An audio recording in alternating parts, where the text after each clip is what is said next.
April 23 உங்கள் விரலுக்கு வரக்கூடிய இந்த மையை பல குடும்பங்கள் நல்லா இருக்கணும் அப்படின்னு நீங்கள் நினச்சிங்கன்னா சுயநலம் இல்லாமல் இந்த ஒரு கருத்துக்களை கேட்டுட்டு அதுக்கப்புறம் வாக்களிக்க போங்க. யாரையும் நான் இந்த சின்னத்தில் வாக்களிங்க அப்படிங்கிற போல் சொல்ல போகிறது கிடையாது. என்னுடைய கருத்துக்கள் அப்படிங்கிறத உங்களுக்கு தெரிவிக்க போகிறேன். அதிலிருந்து உங்களுக்கு ஒரு சிந்தனை கிடைக்கலாம். அந்த சிந்தனையிலேருந்து விளையக்கூடிய உங்கள் வாக்குகளை யாருக்கு வேணால் நீங்கள் அளிக்கலாம். அதில் எந்த தவறுமே இல்லை.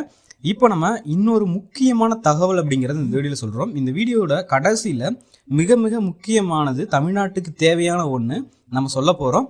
அதை யார் தராங்களோ அவங்களுக்கும் நீங்கள் வாக்களிக்கலாம் அப்படிங்கிற போல் என்னுடைய கருத்துக்கள். ஆனால் யாருக்கும் இதுவும் கட்டாயம் கிடையாது.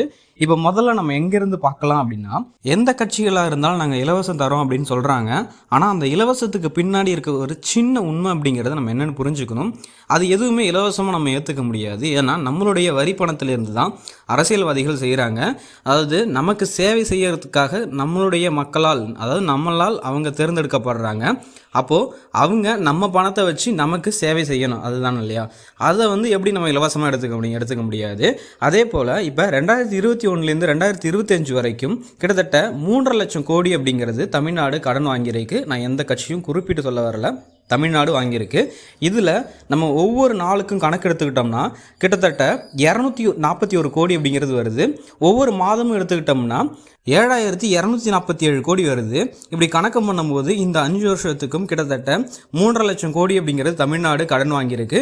இப்போ நான் சொல்கிற மதிப்பு அப்படிங்கிறது கொஞ்சம் குறைவாக இருக்கலாம், இல்லை கொஞ்சம் அதிகமாக இருக்கலாம். அதனால் பொதுவான ஒரு மதிப்பு அப்படிங்கிறத நான் எடுத்திருக்கேன். இதில் குறை சொல்கிறதுக்கு யாரும் வர வேணாம் அப்படிங்கிறத நான் இங்கே தெரிவிச்சுக்கிறேன். இப்போது நீங்கள் முக்கியமாக பார்க்க வேண்டியது என்னென்னா, இவ்வளோ கடன் இருக்கு இல்லையா? இப்போ மொத்தமாக இதுவரைக்கும் தமிழ்நாட்டை ஆண்ட கட்சிகள் எல்லாம் வச்சிருக்கக்கூடிய கடன் இந்த 2025 வரைக்கும் 8.5 லட்சம் கோடி அப்படிங்கிறது வருது. இதில் நம்ம தமிழ்நாட்டில் வாழக்கூடிய ஒவ்வொரு தமிழர்களுக்கும் இப்போ பிறந்த குழந்தையிலேருந்து கணக்கு எடுத்துக்கிட்டோம்னா 1,10,000 அப்படிங்கிறது ஒவ்வொரு தலைக்கும் கடன் அப்படிங்கிறது இருக்குது. இங்கே நம்ம தமிழகத்தில் வாழக்கூடிய யாருமே கடன் இல்லாமல் இல்லை. நீங்கள் நினச்சிக்கிட்டு இருக்கலாம் நான் கடன் இல்லாமல் சந்தோஷமாக இருக்கேன் அப்படின்னு. ஆனால் நம்ம தலை மேலே 1,10,000 இருக்குது அப்படிங்கிறது நீங்கள் தெரிஞ்சுக்கணும். ஏன் அதிகபட்சமாக இந்த இலவசத்தினால தான் நமக்கு இந்த பாதிப்பு அப்படிங்கிறது ஏற்படுது. ஆனால் தமிழ்நாடு கடன் வாங்காமல் இருக்க முடியாதான்னு கேட்டிங்கன்னா அது வாங்கி தான் ஆகணும்.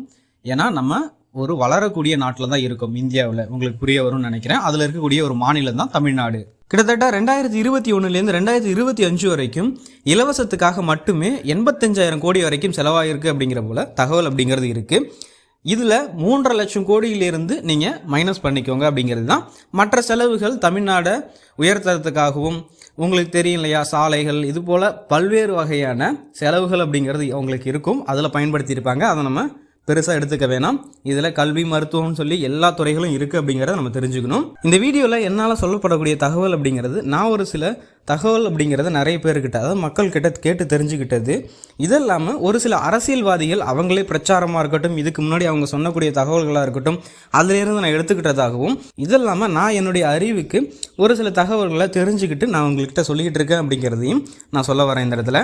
இப்போ தமிழ்நாடு இருக்க நிலைமைக்கு யார் வெற்றி பெற்று வந்தாலும் கடன் வாங்கி தான் ஆகணும். அதுதான் உண்மை, நிதர்சனம் அப்படிங்கிறத நம்ம தெரிஞ்சுக்கணும். இப்போது இந்த கடன் வாங்கக்கூடிய பணம் அப்படிங்கிறது பல்வேறு துறைகளில் நமக்கு செலவு அப்படிங்கிறது ஆகுது. இதில் முக்கியமாக நம்ம பார்க்க வேண்டியது, நமக்கு தேவையானது, மக்களுக்கு தேவையானது அப்படின்னா என்னென்னா, அது கல்வி வேணும், மருத்துவம் வேணும், இதெல்லாமல் நமக்கு இருப்பிடம் அப்படிங்கிறது வேணும். இதெல்லாமல் மிக முக்கியமானது, இதற்கெல்லாமே பொருந்தக்கூடியது தமிழ்நாடை வளர்த்தெடுக்க தமிழ்நாட்டில் இருக்கக்கூடிய இளைஞர்களுக்கு வேலை வாய்ப்பு அப்படிங்கிறது. நீங்கள் பொதுவாக இப்போ இருக்கக்கூடிய வேலை வாய்ப்புகள் எப்படி இருக்குது, அதற்கு நமக்கு கிடைக்கக்கூடிய வருமானம், சம்பளமாக நம்ம என்ன வாங்குகிறோம் அப்படிங்கிறது உங்கள் எல்லாருக்குமே இந்த வீடியோவில் பார்க்குறவங்களுக்கு தெரியும். முக்கால்வாசி பேருக்கு அது நமக்கு இப்போ இருக்கக்கூடிய பொருளாதார செலவுக்கு ஏற்றவாறு இருக்கான்னு நீங்கள் சொல்லுங்கள்.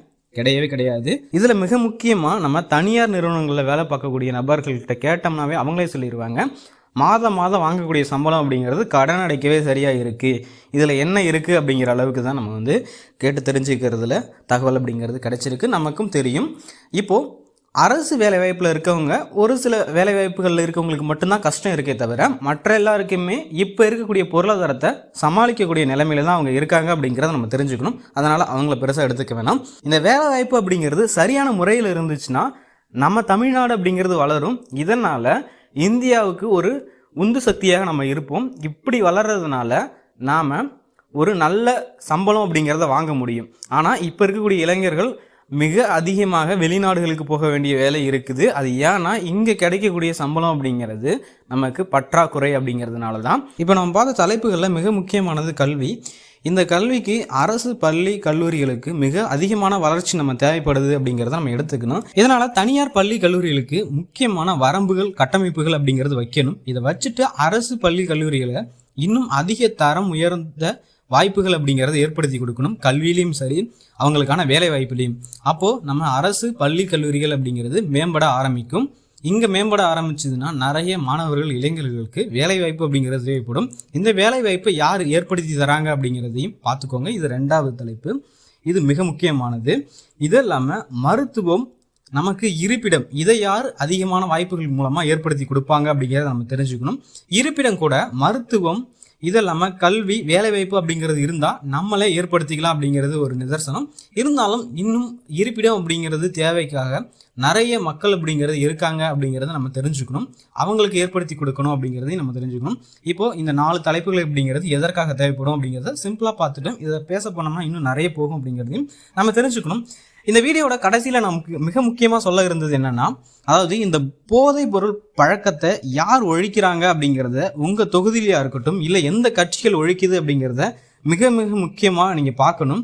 ஏன்னா இதனால் எல்லாருமே அழிஞ்சு போகிறாங்களான்னு கேட்டிங்கன்னா எல்லாருமே அழிஞ்சு போகலை. ஆனால் நிறைய குடும்பங்கள் அப்படிங்கிறது, அதுவும் நடுத்தர மக்கள், அதற்கு கீழே இருக்கக்கூடிய வர்க்கத்தில் இருக்கக்கூடிய மக்கள்கள் அப்படிங்கிறது அதிகமாக பாதிக்கப்படுறாங்க அப்படிங்கிறத நம்ம தெரிஞ்சுக்கணும். இப்போ இன்னும் ஒரு படி உங்களுக்கு மேலே போய் இந்த போதை பழக்கத்தை பற்றி விரிவாக சொல்லணும்னா, இவன் எங்கேயோ செம்மையாக வாங்கியிருக்காண்டா அதனால தான் இந்த அளவுக்கு சொல்கிறான் அப்படிங்கிற போல் உங்களுக்கு தோணும்ல. ஏன்னா இந்த போதை பழக்கத்தால் என்னுடைய வீட்டிலையும் இருக்கக்கூடிய ஒரு நபரால் மிகப்பெரிய பாதிப்பு அப்படிங்கிறது எங்கள் குடும்பத்துக்கு ஏற்பட்டிருக்கு. இதனால் நீங்கள் ஒவ்வொருத்தவங்களும் சுயநலம் இல்லாமல் இந்த போதை பழக்கத்தை யார் ஒழிப்பாங்க அப்படிங்கிறத நீங்கள் பார்க்கணும். எனக்கு தெரிஞ்சு இரும்பெரும் கட்சிகள் அப்படிங்கிறது இந்த போதை பழக்கத்தை குறைப்பாங்களான்னு கேட்டால் அது எனக்கு மிகப்பெரிய சந்தேகமாக இருக்குது அப்படிங்கிறத நான் சொல்கிறேன். இப்போ நீங்கள் ஸ்க்ரீனில் பார்க்குறது ஒரு புதிய கட்சி. இதுக்கப்புறம் நீங்கள் ஸ்க்ரீனில் பார்க்குறது மக்களுக்காக ஒரு 15 வருடங்களாக போராட்டங்களில் இருக்கக்கூடிய கட்சி அப்படிங்கிறது. இந்த கட்சிகள் எதையும் பேரை சொல்ல நான் விரும்பலை, நீங்கள் ஸ்க்ரீனில் பார்த்தாலே உங்களுக்கு தெரியும். இப்போது இதில் நம்ம ஃபஸ்ட்டு இப்போ நீங்கள் ஸ்க்ரீனில் பார்க்கக்கூடிய 2 கட்சிகளில் இருந்துமே, அதாவது அவங்களுடைய தொடர்புள்ள நபர்கள் கிட்ட யார் சொல்கிறான்னா மக்கள் சொல்கிறாங்க சாராய கடை இருக்குது, அவங்ககிட்ட தொழிற்சாலையே இருக்குது அப்படிங்கிற சொல்கிறாங்க. நான் சொல்லலை, மக்கள் சொல்கிறாங்க அப்படிங்கிறத நீங்கள் தெரிஞ்சுக்கணும். இதை இல்லாமல் இப்போ புதுசாக வரக்கூடிய கட்சிக்கிட்ட இந்த மது ஒழிப்புக்கான அதிகபட்சமான முடிவுகள் அப்படிங்கிறது இருக்குது. ஆனால் இதுக்கு முன்னாடி பார்த்த நம்ம 2 கட்சி இப்போ நீங்கள் ஸ்க்ரீனில் பாருங்கள், இவங்ககிட்ட இருக்கான்னு கேட்டால் இவங்ககிட்ட பெரிதும் இல்லை அப்படிங்கிறத தான் நம்ம தெரிஞ்சுக்கணும். இதுக்கப்புறம் நாம் தமிழர் அவங்க இந்த போதை பழக்கத்துக்கு முற்றிலும் மாற்றாக ஒன்று தரோம் அப்படிங்கிற போல சொல்கிறாங்க. அதையும் நீங்கள் இப்போ ஸ்க்ரீனில் பார்ப்பீங்க. அதுவும் கொஞ்சம் நல்லது தான். நிறைய பேர் என்னென்னா, இப்போ உங்கள் வீட்டுக்கு வந்திருக்கக்கூடிய இலவசங்கள் அது என்ன வந்திருக்கு அப்படிங்கிறதெல்லாம் நான் சொல்ல விரும்பலை, அது எனக்கு தேவையற்றது. ஆனால் உங்கள் வீட்டுக்கு வந்திருக்கும் இந்த வீடியோ பார்த்துருக்க ஒவ்வொரு நபருக்கும் தெரியும் அது என்ன வந்திருக்குன்னு சொல்லி. இந்த இலவசத்துக்காக வாக்களிக்க போகிறீங்களா, இல்லை இந்த இலவசத்தை வாங்கி வச்சுக்கிட்டு அது நம்ம பணம் தான் அப்படிங்கிறத தெரிஞ்சுக்கிட்டு நீங்கள் யாருக்கும் உண்மையாக இருக்கணும் அப்படிங்கிறது அவசியம் கிடையாது. உங்களுக்கு என்ன தோணுது, இப்போ நம்ம பார்த்ததில் இனி வரும் காலங்களில் இருக்கக்கூடிய மக்களுக்கும் அவங்களுக்கு தேவையான இருப்பிடம், இது இல்லாமல் நம்ம ஒரு சில கல்வி, மருத்துவம், இது போல் நிறைய விஷயங்கள் சொல்லணும் இல்லையா, இதெல்லாம் யார் ஏற்படுத்தி கொடுப்பாங்க அப்படிங்கிறத நீங்கள் தெரிஞ்சுக்கிட்டு, இல்லை ஒரு புதிய ஆட்சி வரணும்னு நினைக்கிறீங்களா, இவங்க இந்த 50 வருடங்களாக என்ன ஆண்டாங்க அப்படிங்கிறது போல் உங்களுக்கு தோணுச்சுன்னா நீங்கள் மாற்று சக்தியாக இருக்கலாம்.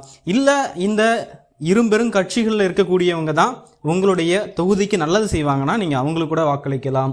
இதையெல்லாம் என்ன வேணால் பண்ணலாம். ஆனால் இதெல்லாம் ஒரு மணி நேரம் நீங்கள் இந்த வாக்களிக்கிறதுக்கு போகிறதுக்கு முன்னாடியோ, இல்லை இப்போ இந்த வீடியோ பார்க்குறீங்கன்னாவோ அந்த டைமில் சுயநலம் இல்லாமல் வாக்களிப்பீங்க அப்படிங்கிறத நான் நினைக்கிறேன்.